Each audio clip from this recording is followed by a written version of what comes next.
You are watching William Patterson University Television.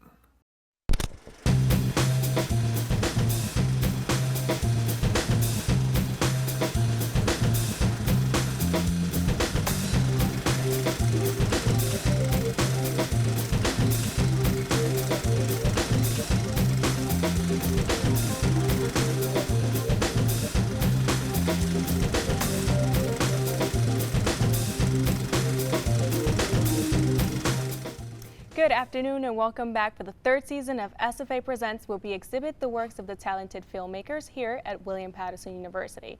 I am your host, Johanca, Vallejo, and today we have a guest who is held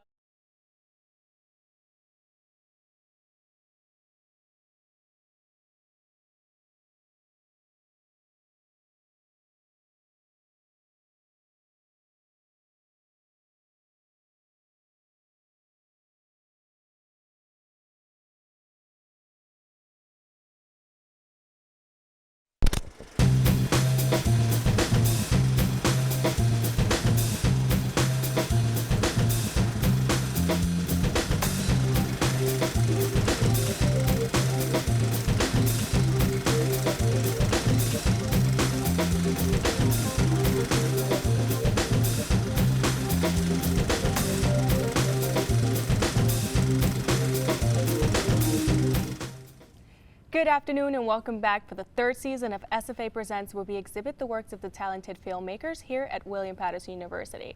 I am your host, Johanca Vallejo, and today we have a guest who is held dear to our hearts, who is personally well known in the world of film here at Hobart Hall, and he is also the historian of the Student Film Association. I would like to introduce the director of The Price of a Life and my dear friend Kyle Delorenzo. Kyle, thank you so much for being here. How do you feel?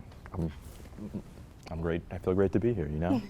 Finally have my work shown off to the world. It's a good feeling. Well, I'm glad that we're showing it off for you. So I want to dive right in. So what inspired you to create such a film?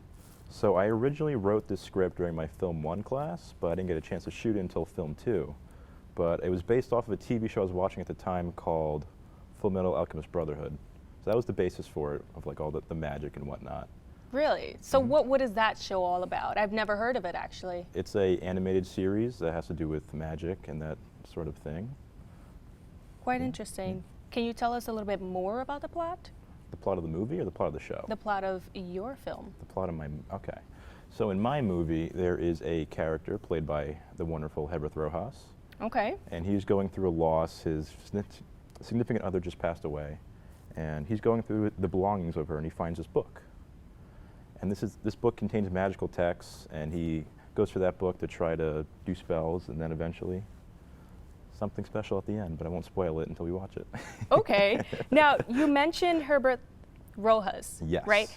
And he was your lead. Now, why was he your lead? Anything in particular stood out? I respect his work. I think he is a great actor. He always goes the extra mile and never backs down from anything. Yeah, So I think he was a good person for the role.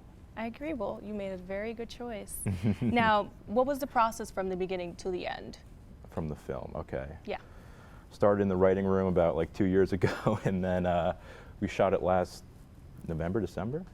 Really? So you mean to tell me you've been working on this for 2 years? Yeah, like I said before, I originally wrote the script for Film 1. Really? I never got a chance to use it because our class has been snowed out, so our last project was canceled. So Film 2 came around, I decided to shoot it.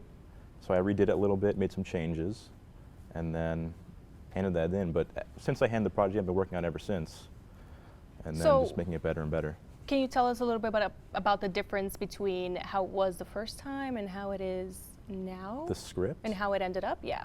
So with the script, as I've learned things throughout the next year, I made changes. So the writing, I felt was a little bit, not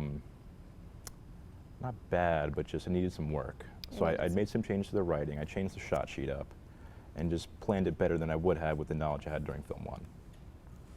Okay, so the lighting affects this film, in which I have seen, in a specific way. Yes. Can you tell me a little bit about the lighting? So I used the lighting as a practical effect for a special effect that I was going to do in post. Okay. So I wanted it to just reflect what I was going to do so it blends seamlessly. And yeah, so the lighting, there's a special effect at the end where he has magic. Yeah. And I have light come in from the side that correlates with the effect on the ground so that it just all blends together and makes sense. So what you're telling me is that you used basic lighting as your basis for something to do in post-production, yes. or in After Effects, you say? That's what I used. Quite interesting. All right, well, enough talking about that. All right. Let's take a look at the film.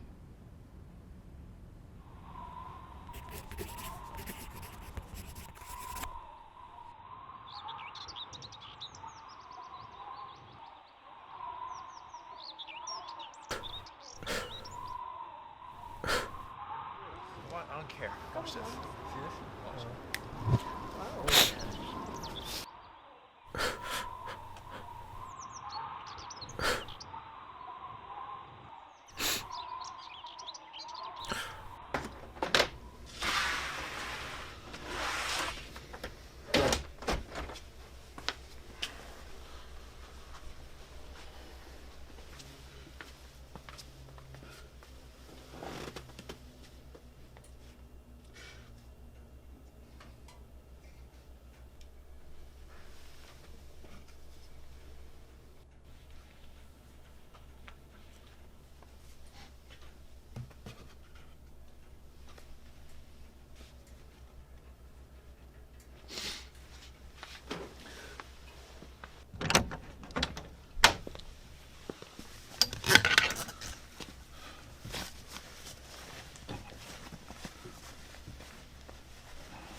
You know what? That was a whole bunch.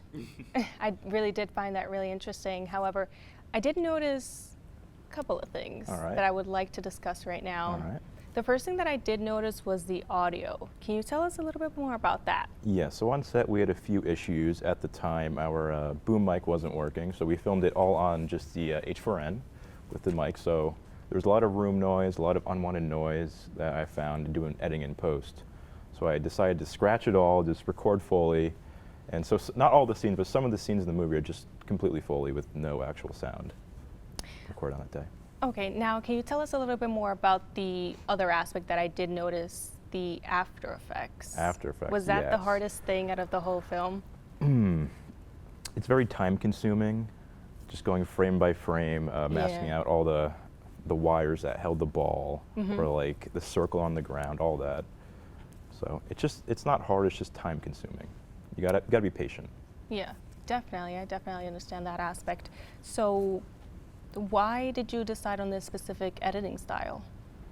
Are you referring to all like the fades? Yes, yes, like the dissolves in between. Yeah, okay, so I did that to try to represent the passage of time. Okay. So I wanted it to feel like he was reading through the entire book, but I didn't want him to sit there and read through the entire book. That would take way too long.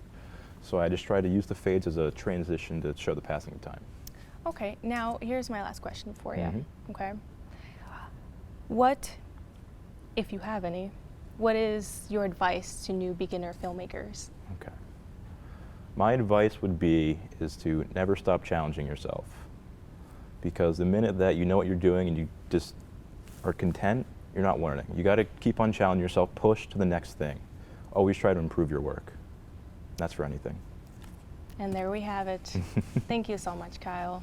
Unfortunately, that is all the time that we have for today. Thank you to Kyle Delorenzo for being here with us. And thank you for everyone watching. Remember, Student Film Association meets every Thursday during Common Hour. That is 12:30 p.m. to 1:30 p.m. at Hobart Hall in Screening Room 140A. Okay? You can also subscribe to our YouTube channel at Student Film Association to view all of what we have, and also follow us on Instagram at WPU SFA for more information on the club's upcoming events. Tune in for the next upcoming show.